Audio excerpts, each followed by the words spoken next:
Hi, I'm Harut Markarian, and this is Mobility and Inclusion, the show where we share the powerful stories of people with disabilities and daring entrepreneurs making waves in our world. From technological innovations to best practices in business, we'll learn what it really means to live in an inclusive and universally designed environment.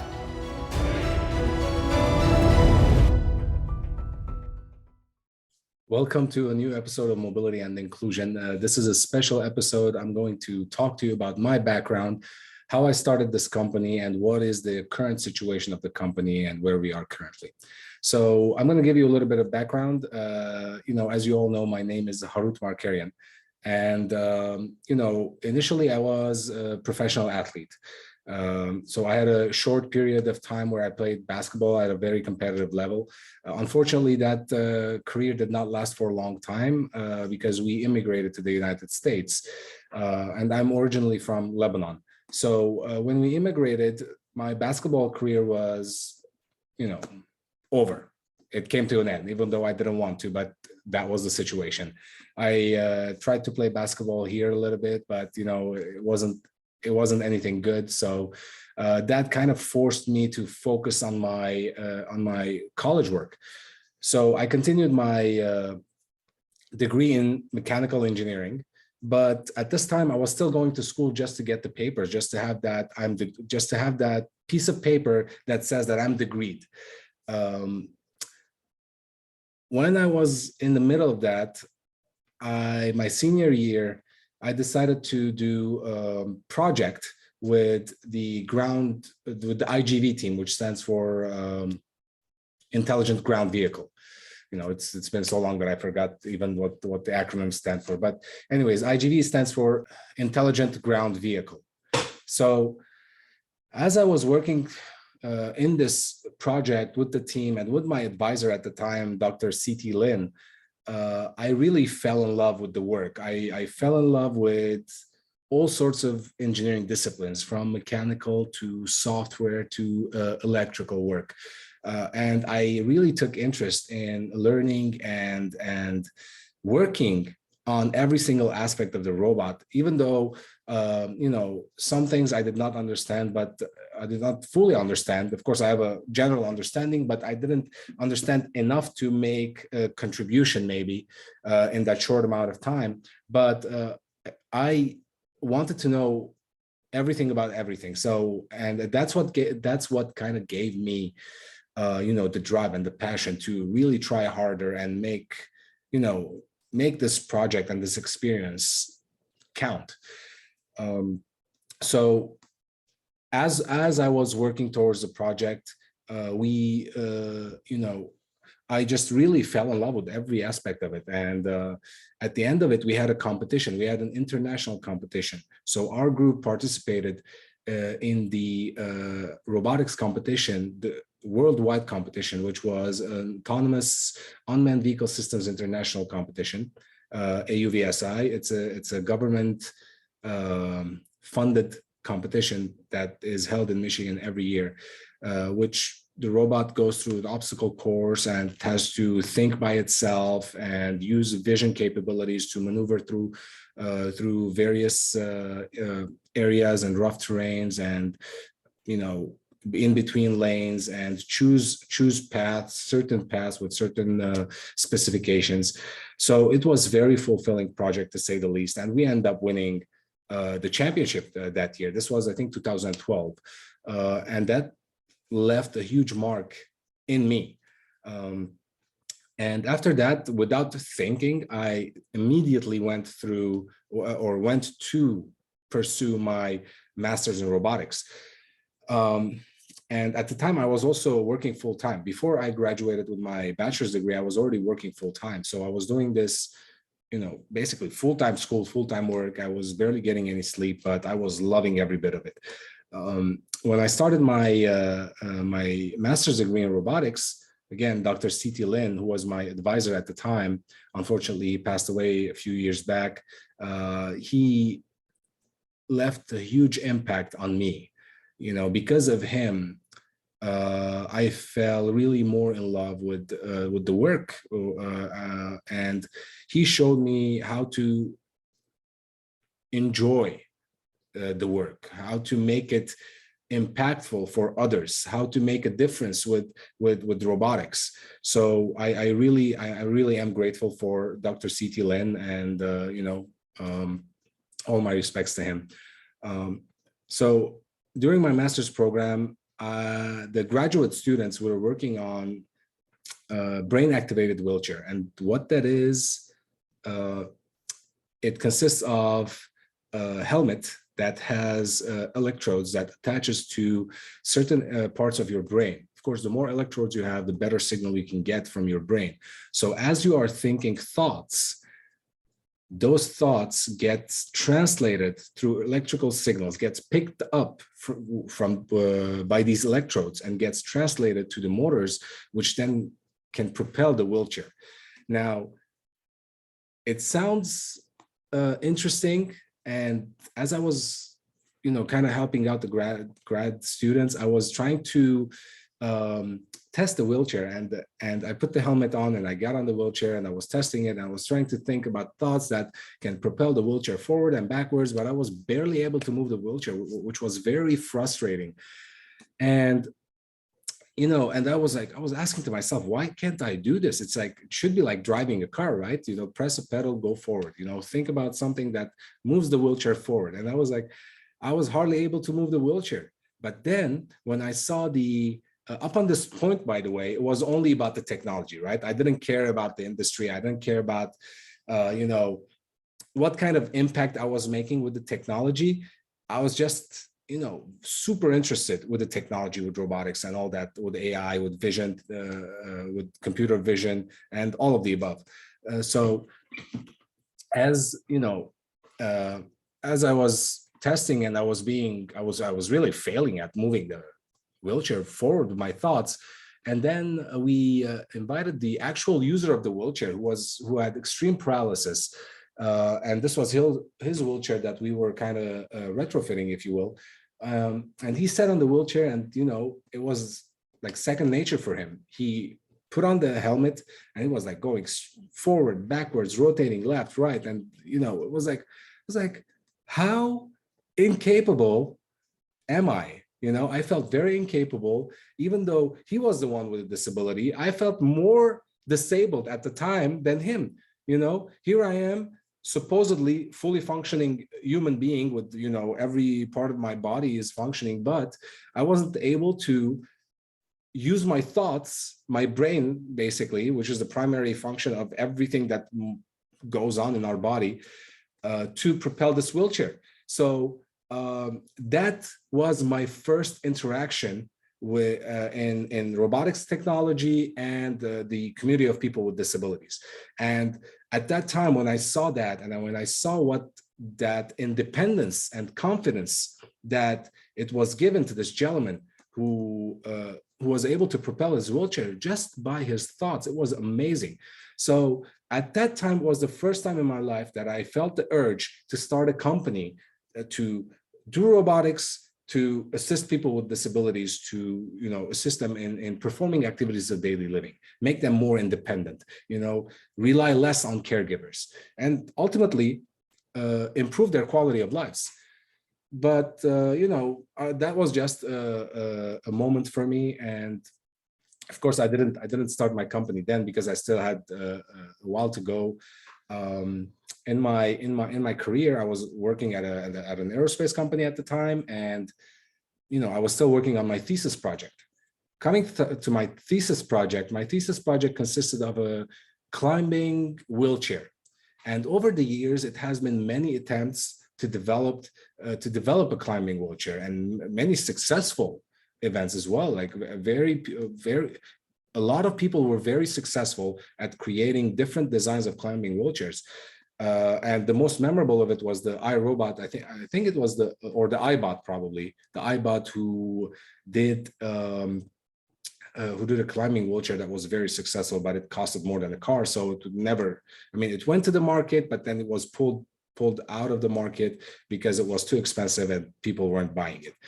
And that's part of the issue that my company and this podcast will address over the coming weeks.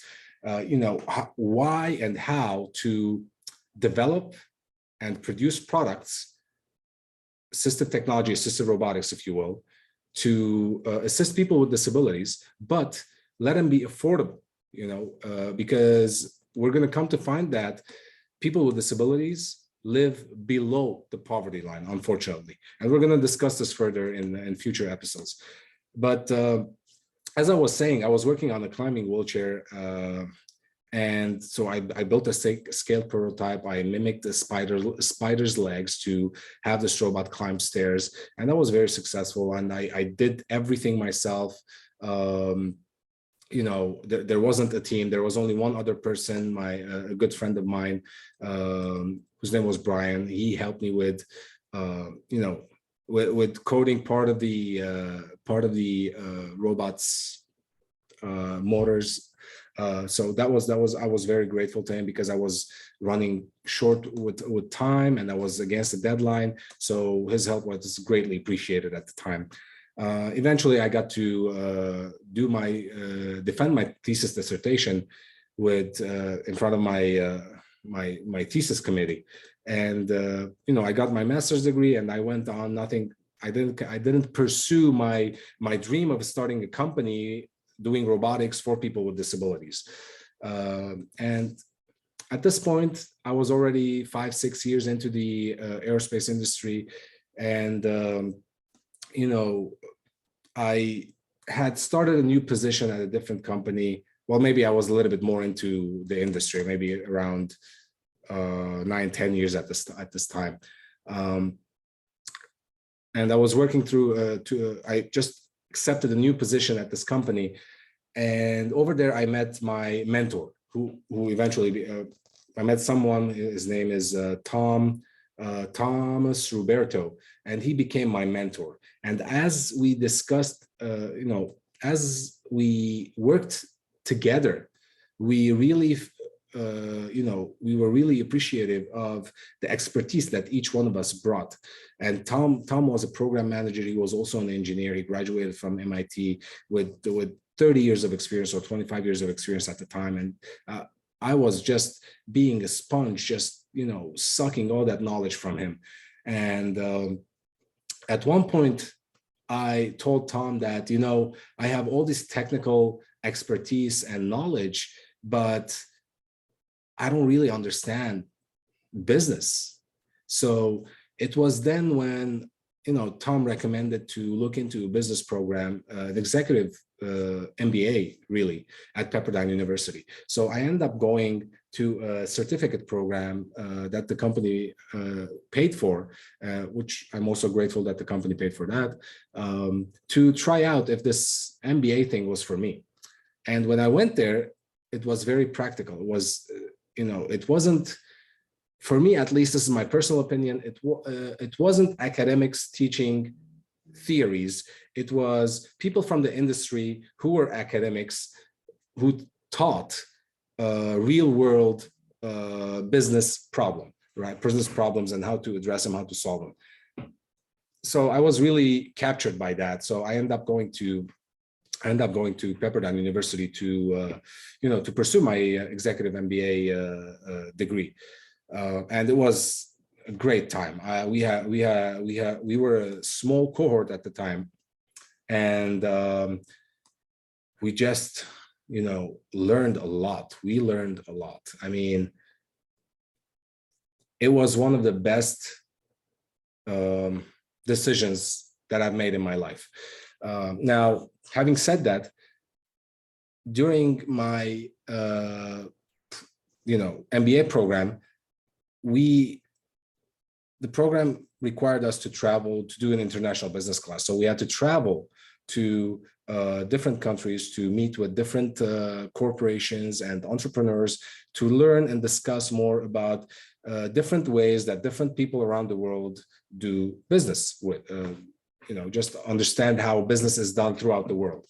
And that was even better and even more fulfilling experience, because we got to visit a lot of good places, a lot of visionaries and entrepreneurs that made huge difference and made a lot of money along the way, which which is very important. You know, you can be a businessman, you can be broke. That doesn't mean you're a businessman. So you have to understand how to do business efficiently and profitably.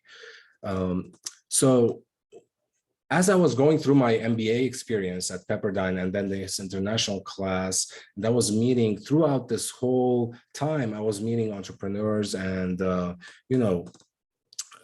learning about their business and their challenges and how they create opportunities for themselves. I decided then and there to start my own company, to start the dream that I had when I was going through my robotics program, that I was going to start a company, a robotics company to assist people with disabilities. So an assistive robotics company. It was in March 2019 that I incorporated the company. But I still had a year to go or a few months till December, basically, to go to conclude my MBA. So really, I started the company, but didn't do much because the work required for my MBA program was heavily involved. So I couldn't do both. I graduated with the MBA program in December 2019, and I immediately started researching in terms of what to do with this company that I created. And as you guys know, March 2020, the pandemic started. So, here I am with a company, but no products, no customers, no clients, and zero clue what product to go to market for and who to serve, or not who to serve, but what product to go to market for with. So I had to pivot. And what did I do at the time? I started a podcast. So this podcast that I'm talking through you right now, I started it in March of 2020 because there was nothing else to do. Everybody was confined in their homes. So I said to myself, okay, let's start a podcast. Let's invite guests to it and see what are they looking for in an assistive robotics technology to improve their quality of lives and make them more independent. And I got to tell you, it was a very fulfilling experience. I loved every bit of it. And I hosted a bunch of people, very cool individuals that really educated me throughout this journey. They opened my eyes to a whole community, the largest minority group in the world, the people with disabilities. I've met amazing people, from Vince Tasco to Eileen Gruba. They kind of brought me in, and they were just amazing people. There's a friend that I met over the podcast, really, my good friend Eric Anderson. Great relationship that I built through the podcast. And as I was doing the podcast and learning more about this community, I thought to myself, okay, why don't I write a book which will help me in doing the research and figuring out what to go to market with. And, and I never thought in a million years that I would ever write a book, that I would, really write an essay, let alone write a book. Mind you, I sucked at everything literature related, which I regret right now that I didn't put more attention to the literature side of things, and I just focused on the technical and analytical side of things. Now I'm kind of re-educating myself to be more proficient in, both paths, really. So I started writing my book chapter by chapter, and I used to do this, research, never-ending research, to know more about the products, know more about the people, and ultimately, my goal was to write the book. And by the end of it, I wanted to know what product that Markbotix should go to market with. And again, it was an amazing experience. I was writing chapter by chapter. At the end of it, I'm like, I was reading my chapters. It was like 7 or 8 chapters or something like that. And as I was reading it, I'm like, you know what, I'm I'm just an engineer. I should have someone else look at this, because God knows that what I have on paper there is like just a bunch of words without a soul. So luckily, I hired this very um, capable individual who really gave spirit to my words. And that's how I got the book done. And the book was launched, I think, in October of 2020. And by that time, and through the help of Eric Anderson, I, found what I was going to go to market with. And that was Grace, ground robotic assistant for care enablement. So what Eric told me, and Eric, by the way, he has a spinal cord injury. So um, so his dexterity is low. He uses a wheelchair. Of course, his legs don't work. So Eric came to me during my. We had a great podcast, by the way, and he has an amazing book that I read and really enjoyed it. Enjoyed his story. Enjoyed how he brought us from the beginning of before his injury all the way to his injury, and then what happened after, which was an amazing journey. And now that we're talking about the injuries, I want to do a small segue here and say that 85% of people with disabilities acquire their disability later in life. So we have to be very aware of that powerful statistic. Any one of us at one point could be permanently or temporarily disabled. So we have to build our environment, our services, our products to to fit everyone. We have to have that consideration. So when I was having my podcast with Eric, he came to me and said, "Hey man, I have a lot of problems or trouble picking things up from the ground when I drop them, and because his dexterity is low." He tends to drop things. And when he drops things and he tries to get them, now he can end up on the floor. So he becomes a permanent or temporary part of the floor till a caregiver comes and picks him up and put him back on the chair. So you can see how daunting that is. Someone who cannot perform activities of daily living, how frustrating that could be. Plus,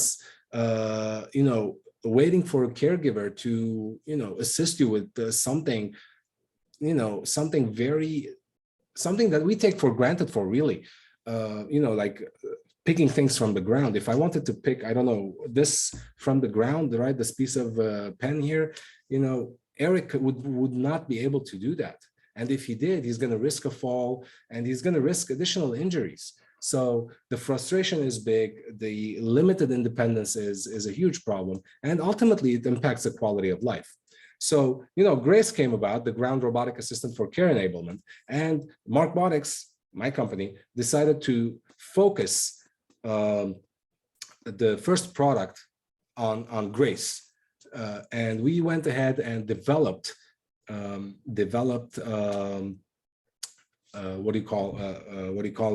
small prototype, that, moves around the house or wherever you are, moves around about your environment and picks things up. So people in the wheelchair, people with challenges moving around, with a back problem, hip replacement, an elderly, right, would not have to risk a fall and not be dependent on caregivers. Basically, with this product, we are increasing independence, increasing confidence, and increasing quality of life. And I have had a lot of fun testing the robot. We have tested the robot with a spinal cord injury patient, with a blind person, with a person with the spina bifida. I don't know if I'm pronouncing it correctly, but it's spina bifida. We tested it with a doctor, an adaptive therapist that had his back rebuilt. So as he rebuilt his back, he no longer was able to bend over to pick things up. So he used that gripper stick, if you will, to pick things up. And I showed it to him, and he was very excited about this product and what he was targeting. And of course, there was a lot of research behind behind the scenes that never came to the surface, but it was all very fulfilling and very enjoyable times for me, at least. You know, I got to meet a lot of wonderful people. I got to invite this kid Sebastian, who came with Vin Diesel's double from the movies, right, to my house to test a robot. Sebastian right now is, is doing promotions, I think, for Shriners Hospital for children. So I met a lot of people. I met a lot of cool people. You know, I went, without being ready. I went and showcased the robots at the Triumphs Foundation Wheelchair Festival, right? Which was another experience that, initially I was thinking that, oh, maybe I shouldn't go. I don't have the robot fully built, right? It doesn't look good. But then talking to Andrew, the founder of the Triumphs Foundation, he told me, dude, don't even worry about it. Just come to the event, get a booth, and then you'll have a lot of time. You'll have the feedback that you're looking for. And this is what I'm going to tell you. I went there, no preparation. I had no banners, nothing. No one knew who I was. I just had a laptop there saying that, oh, we're Markbotix, just so there's something on there. But people was looking at the robot. I was the only one with a product actually there that, did things, right? So people came to me and asked about it. Initially, they thought it was, I don't know, some dumb thing, right? But then I positioned the robot in a different way, so it attracted a lot more people. And kids came to me with kids with disabilities, and they came to me and they tried to play with the robot and manipulate it, see what they could do with it. And I had a lot of positive feedback, a lot more than I was expecting. I had a lot of fun. I got to test a lot of the wheelchair basketball. I rode, bicycles. There's this tripods, I think they call it, or tricycles, or whatever those are, that you sit back and then you propel it with your hands. And then we did archery. So we had a lot of fun during the Triumphs Foundation Wheelchair Festival. And after that, I started, once I validated all of that, and I also had done a survey on Facebook to see if there's a need, right? And the survey came back, 80%, over 200 people said, that they would buy this product right now. So that was a huge boost for me. So once all that data was gathered, I'm like, okay, there's an interest, right? And we can help a lot of people with this. Now, of course, I listed many target audience that could benefit from this product, but because this came from Eric, and Eric had spinal cord injury, so I decided to do my initial target audience, to be the people with spinal cord injuries. So if we look at the United States, there are about 300,000 individuals in the United States living with spinal cord injuries. This is according to the CDC. And as of 2019, there seems to be 18 or 19,000 new spinal cord injury cases each year. That is a lot. That is a compound annual growth rate of over 5.5%, over 5%, right? And when you go to the World Health Organization, they list that there is about 250 to 500,000 new spinal cord injury patients, injuries each year, right? So you can see how there will be a huge need, because people are getting injured, and they keep getting injured. They're injuring their spinal cord, so there will be huge need for this. And additionally, World Health Organization also says that only 1 person in 10 have access to the required assistive technologies. So as you can see, there's a big gap there. And what Markbotix is trying to do is to bridge that gap. We no longer want to have this gap in society where people with disabilities are left behind, right? We are going to adapt universal design. We are going to put products out there that will assist people with disabilities and even people without disabilities, right? Like we're hearing a lot about mental challenges right now. We're doing a proposal where we're gonna try to address the mental health challenges for veterans to prevent them from committing suicide through grace. And we're studying on how we can do that, what kind of technology, what kind of AI technology that we can put into grace that can also impact the veteran suicide, the suicide rate. And when I say impact, hopefully like decrease the rate by a lot. So as you can see, we are doing a lot of things. We are there are a lot of good effort here.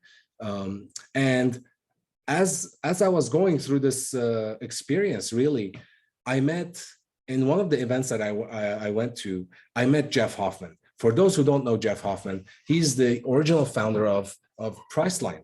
And, you know, I heard him speak from the stage and talk about his experience. You know, I talked about his experience.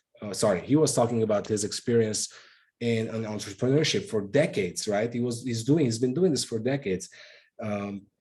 And I wanted to meet him. I wanted to talk to him in one way or another. That's another thing you should do. When you start your entrepreneurial journey, you should do everything. When you resonate with someone, you should do everything possible to talk to that person that you resonated with, to introduce yourself, to tell them about your endeavors, to tell them about your projects and your entrepreneurial journey, right? And the sweet person that he is, just you know, just took me in, gave me all his knowledge, and he still keeps on you know, mentoring me and educating me. And I am proud to say that today he is my co-founder. He is my co-founder for Markbotix. I am actually working with a wizard entrepreneur, right, who has been successful for many years, and now he's on my team. And this didn't happen because he was interested in the business side of things. This happened because we connected on a human level, right? We connected on a level that is far beyond business. You know, we call each other brother, and that's how I truly feel about him, and he truly feels about me. And I feel like that's going to be a difference maker in my journey. And I hope I can make a difference, a small difference in his long journey of entrepreneurship and being in this environment. And I think I'm going to wrap it there for now. Of course, right now we're looking for investors. We brought the product up to a point where, you know, okay, we have a proof of concept. We tested it with you know, people with various disabilities. Now we have a good pitch deck that you know Jeff gave me his thumbs up, so we can go and pursue investors with. And now that's what we're doing. We are going out there, putting ourselves out there to you know, to attract investors, really. And you know, hopefully the investors will see the impact that we're going to make with this product and in the community of people with disabilities in the United States and throughout the world, really. I am so excited. You know, if you are interested in coming on the podcast, if you are interested in discussing disability topics, if you are interested in addressing any challenges, opportunities, or even give us feedback on the product, I will welcome you to, I will welcome you on my show. I will host you. We will do a podcast together. We will have fun. And, you know, I will leave my information below. You can go to markbotix.com. Markbotix is spelled MARKBOTIX.com. And you can find a lot of information there. You can donate there. If you are an investor or you know of an investor, please, you know, tell them about us. My phone number is 818-564-5244, and you can find my information on my website as well. You can email me.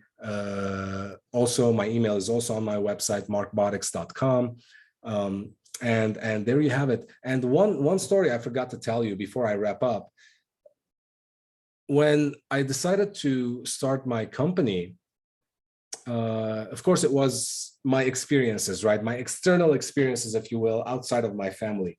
But then both my grandparents became completely dependent on caregivers due to old age, due to strokes, multiple strokes that both my grandfather and my grandmother suffered through it. Unfortunately, we lost my grandfather a couple of years ago. And my grandmother is, till this day requires 24/7 care, and she cannot perform the simplest of tasks by herself.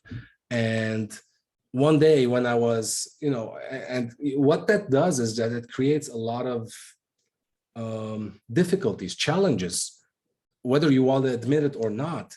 It's challenging to have someone like that in your home. If you can't afford the care, which is very expensive for that type of individual, to get care 24/7, it's super expensive. The products that are out there, I didn't touch on this, but I'll give you a little hint, but I'll touch on it in a later video.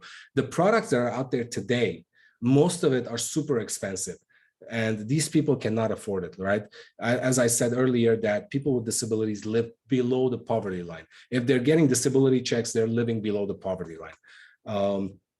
So when I saw the situation with my grandfather and my grandmother, it was difficult to see, and it was more difficult that I couldn't do anything about it. I wasn't at a place where I was, profitable or had a product that could help them, right? So I tried to help with, by being there as much as possible, taking the load off of my parents and my aunt and my uncle as much as possible, as much as I could. And one day I saw my aunt trying to carry my grandmother from her wheelchair to the couch.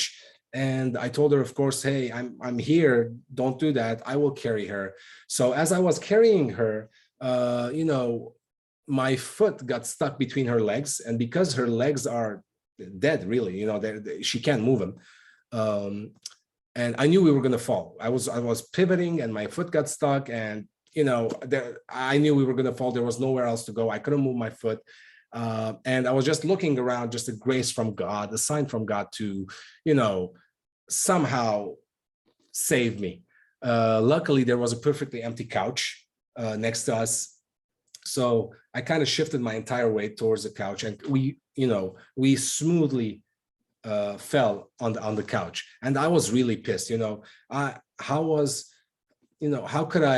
could I be so ignorant that I carried this very fragile person, and on top of that, I kind of put her life in more danger, if you will, by falling with her. Good thing I didn't fall on her; I let her fall on me. But it was a very impactful moment. At that point, I was like very sick and tired of the situation, and as you can see, the challenges of finding the right care, affording the right care, and the challenges of finding the right mobility devices and the right assistive technology or assistive robotics, those things could be and are very expensive, and that's kind of my drive right now. I want to make sure that, I wasn't able to help my grandfather. I'm barely able to help my grandmother right now. And as I go through this journey, I want to make sure that hopefully I'll get to help my grandmother with this product and help other people who would be in need of such products, to ultimately give them back their independence, right?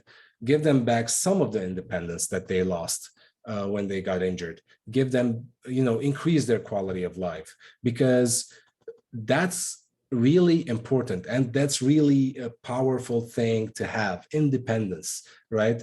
An entrepreneur, I decided to become an entrepreneur initially because I wanted financial freedom, but then I wanted to impact people's lives, right?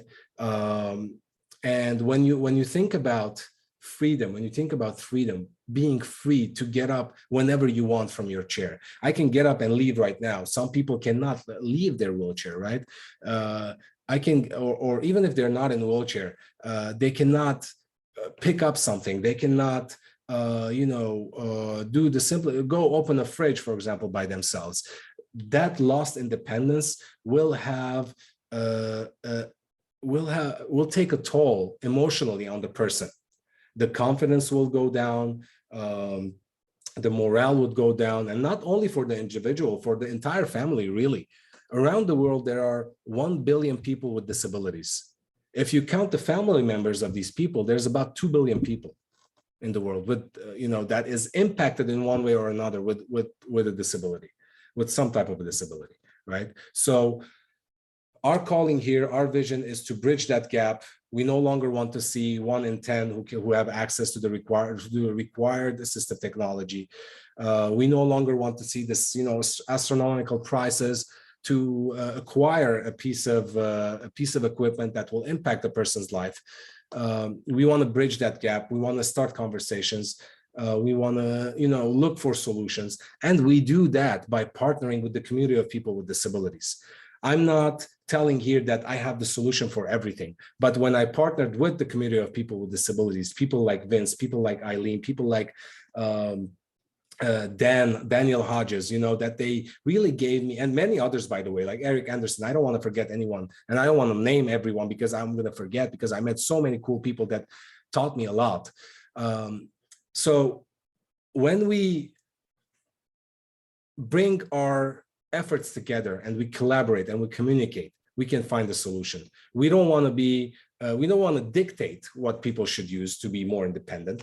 We want the solution to come from the community of people with disabilities, and we want to collaborate with the community of people with disabilities to find solutions together, rather than telling them how to fix their problems from an outside perspective.